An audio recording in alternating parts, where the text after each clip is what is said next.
Hello! Ito yung full video sa ating gagawin. Tignan niyo yung kandila. Oh. Kasi we are going, kandila at saka yung incense.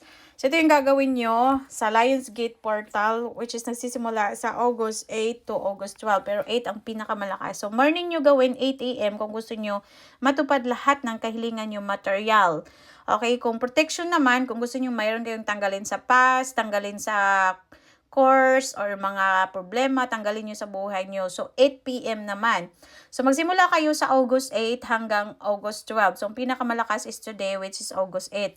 Now, dyan sa Pilipinas is August 8 na. Bukas pa kasi sa amin. Now, ito yung talagang power to the power na ituturo ko sa inyo para sa portal na meron kayong sigil ba na mas mabilis matupad ang inyong mga kahilingan. So, gumamit po ng purple na kandila, blue na kandila, red or orange na kandila, green or brown na kandila, and yellow na kandila.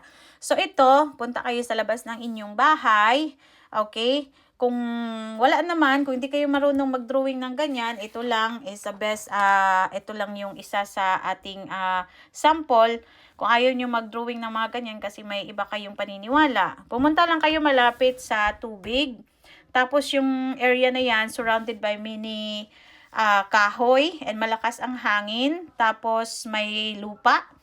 And then doon kayo magsindi ng apoy. Okay? So ito kasi represents pa rin to ng air, which is ang hangin, water, fire, and earth. Earth is yung malaming kahoy at saka nakaapak din, nakapaa kayo sa lupa. So, ito yun. Tapos, magpunta lang kayo sa gitna and then do manifestation. Now, ito naman, kung gusto niyo talagang magkaroon kayo ng portal, itong gagawin niyo. Pumunta kayo sa labas ninyong bahay, magguhit kayo using the wooden stick.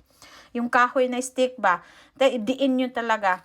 Tapos, ito naman ay iguhit nyo ng ganito. Galing sa taas, pababa. Malaki ha, dapat malaki. Nakasya kayo sa gitna ng silyo. Okay? Tapos ganyan, and then pa ganun, and then pa ganyan, and pa ganun. Okay? So, ang gawin nyo, lagyan nyo ng bawat ano nila dito. Dapat sakop yan sa circle para dito kayo magpunta sa gitna. Okay? Ito ay represents of all the elements para matawag nyo lahat. And then, gumuhit po ng ganito na circle, represents yun ng spirit, ganyan, iguhit nyo sa lupa, tapos iguhit nyo din ito sa lupa, which is represents yan ng water. Ito naman, iguhit nyo ang simbolo na ito, represents yan, galing, ganyan yan, galing sa fire, and then simbolo na ito is earth, and then itong simbolo na ito is air. So, ganyan po. So, ngayon, lagay na tayo ng kandila. Example, ganito na kandila. So, kumuha kayo ng kandila na purple, lagay sa ulo. Then, ito. So, sa baba ng inyong sigil or sa katabi ng sigil. Tapos, dito naman, katabi ng sigil, yung blue na kulay ng kandila. Dito naman, katabi sa sigil, ang red na kandila or orange na kandila. Dito naman, mas mainam kung green na kandila. Katabi yan sa sigil, ganyan ilagay. Ganyan siya. Tapos, hindi pa yan nakasindi ha. Tapos, sa air naman, katabi ng kanyang simbolo, ilagay ang yellow na kandila. So, ito, represents kasi yan ng purple is the spirit.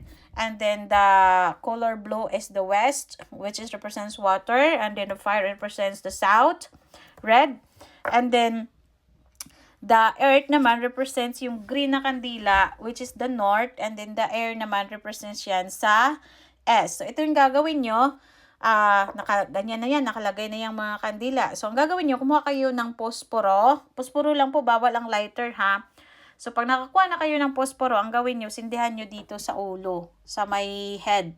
Tapos, yung stick na yun, dapat di maputol, masindi na ang blue na kandila, red na kandila, green na kandila, and yellow na kandila. Pagkatapos no, nagsindi, pumunta ka na sa gitna.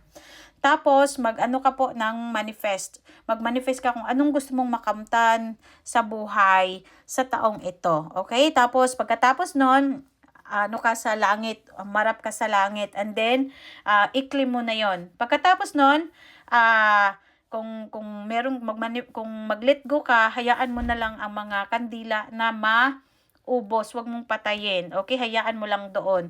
Na kung gusto mo para itong sikretong malupit, kung gusto mo, ito ang aking ibibigay na sikreto. Okay? Kumuha po ng malinis na papel, yung walang sulat, ganyan. So, ito ang gagawin ninyo. Okay, kung gusto niyo pang mag-manifest ng gusto niyo dito kayo pa rin sa ilalim ng circle na 'yan. Diyan kayo sa gitna magsulat. Okay? So, ang gamitin nyo is magsindi ng incense. Yan, i-incense nyo yung kandila, ganyan. Tapos, ito po ay magsulat kayo using the blue na pen, blue ball pen. Natin ang blue ball pen. So, ito na yung blue ball pen na gagawin natin. So, ang gagawin nyo, ganito ang gawin nyo mga madam ha. Lagyan nyo po sa ibabaw ng thank you, universe, for blessings me with ganyan. Lagyan mo ng dalawang dot. Tapos 1, 2, 3, 4, 5, 6, 7, 8. 8 lang po ang dapat ninyong ilagay. So, ito yung lagay mo kung ano yung gusto mo makamtan at makuha. Yan. So, material man yan, love life, good health, whatsoever, yung iko. Basta 8 lang po. Pagkatapos mo siyang isulat, habang sinusulat mo siya, dinidiin mo yung pagkasulat. Ibig sabihin, kiniklaim mo na siya na makuha. Kasi nasa ilalim ka ng sigil eh. So, this is very, very powerful.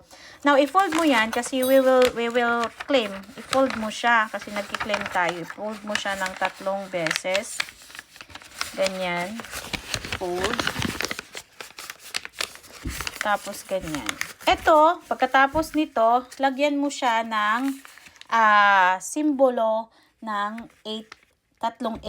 So, 8. Itong gamitin natin. 8, 8, 8.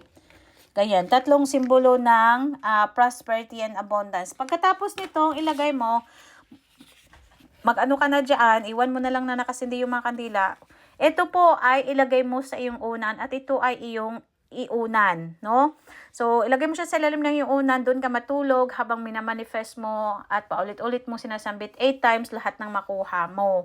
So, tinuturuan ko kayo ng mga power talaga ha, mga madam, para yung mga hindi nakakuha ng hiyas, ito is the best way. And then, pagkatapos niyan, ito po ay iyong sunugin pagka kinabukasan, August 9. So, around 8 AM pa rin. So, ito ay sunugin mo ng kandila according to your element, okay?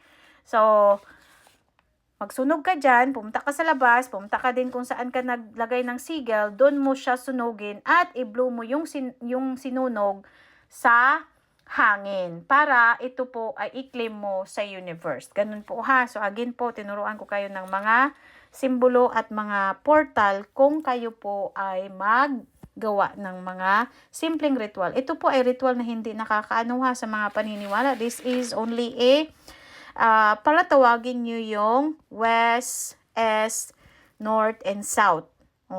So, ito yung, kung ayaw nyo nito, dahil meron kayong religion, again po, the best po mag-manifest is meron talagang tubig. May tubig, may apoy, merong kahoy, nakaapa ka sa lupa, at malakas ang hangin. So, sa simpleng pamaraan niyan, nag-practice ka po para mas mabilis ang iyong pagtawag ng iyong mga kahilingan sa buhay. Now, mas maganda po malaman nyo ang mga ganitong pamamaraan para hindi na kayo mahirapan po, lalong-lalo na sa akit po ng swerte sa inyong buhay. Ang akin lang po ay paki-subscribe lang, paki-share para marami tayong matulungan. Ikaw din kakapit din ng inyong swerte. So this one is very, very good. And wala pong nagtuturo sa inyo yan, ako lang. So ito, lalong-lalo na itong represent na ito. This is the best shortcut po kung ayaw nyo nang mag-drawing. This one para tawagin ninyo ang East, West, South, East, West, North, and South. So, ang spirit is yan yung universe. So, direct tayo makiling sa universe para mas mabilis ang ating pagtawag ng swerte. Ayan po. So, sa naniniwala lang po, ito po ay mag-i-effect. Thank you so much. Please subscribe and follow. Likes also. Thank you.